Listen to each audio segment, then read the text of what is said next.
শনিবার সকালে ইকো পার্কে মর্নিং ওয়াকে এসে সংবাদ মাধ্যমের মুখোমুখি দিলীপ ঘোষ। সমীক্ষায় আসন পাওয়া নিয়ে প্রতিক্রিয়া দিয়েছেন তিনি। দিলীপ ঘোষের দাবি, ট্রেন্ড অনুযায়ী বিজেপির ভোট বাড়ছে, তৃণমূলের ভোট কমছে।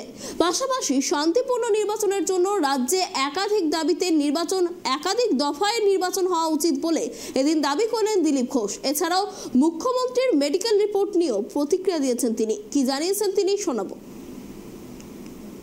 দুদিন আগে একটা চ্যানেলে দেখিয়েছে বিজেপি 25টা, টিএমসি 17টা। চলছে সমীক্ষা, বিভিন্ন রকম আসবে।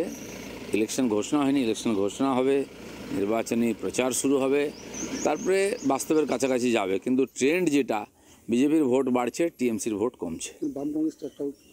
বাম কংগ্রেসের পক্ষে সেই জন্য তারা খুব অ্যালায়েন্স করার জন্য খুব চেষ্টা করেছিল মমতা ব্যানার্জির সঙ্গে, কারণ ওরা জানে জিততে পারবে না।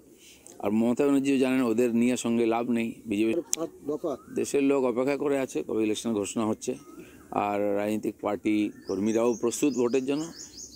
ঘোষণা হয়ে যাক, তারপরে বাকি সব শুরু হয়ে যাবে। রাজ্যে দুটো নির্বাচন সম্ভাবনা আছে, বর্তমানে বেশি হতে পারে। এর আগে যেমন হয়েছিল পশ্চিমবাংলায়, বিশেষ করে অনেকগুলো ভাগে করা উচিত যাতে শান্তিপূর্ণ।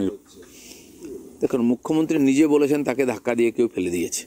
খুবই চিন্তার বিষয়। মুখ্যমন্ত্রী নিজের বাড়িতে যদি সুরক্ষিত না হন, তাহলে কোথায় সুরক্ষিত হবেন? আজ সেই দৈর্দণ্ড প্রতাপ মমতা, যিনি নিজেকে বাঘিনী বলতেন, তিনি বাড়িতেও বিড়ালের মতো বেঁচে আছেন। তার আত্মীয় স্বজনের উপর ভরসা নেই, তারা বিদ্রোহ করছে তার বিরুদ্ধে। কী ধরনের রাজনীতি উনি করেছেন? কার জন্য করেছেন? নিজে আত্মীয় স্বজনের জন্য সব করার পরে খুশি করতে পারেননি, তার জীবন সংশয় হচ্ছে। এই ধরনের রাজনীতিতে কার লাভ? সারা জীবনটা ওনার আমার মনে হচ্ছে ব্যর্থতায় ভরে।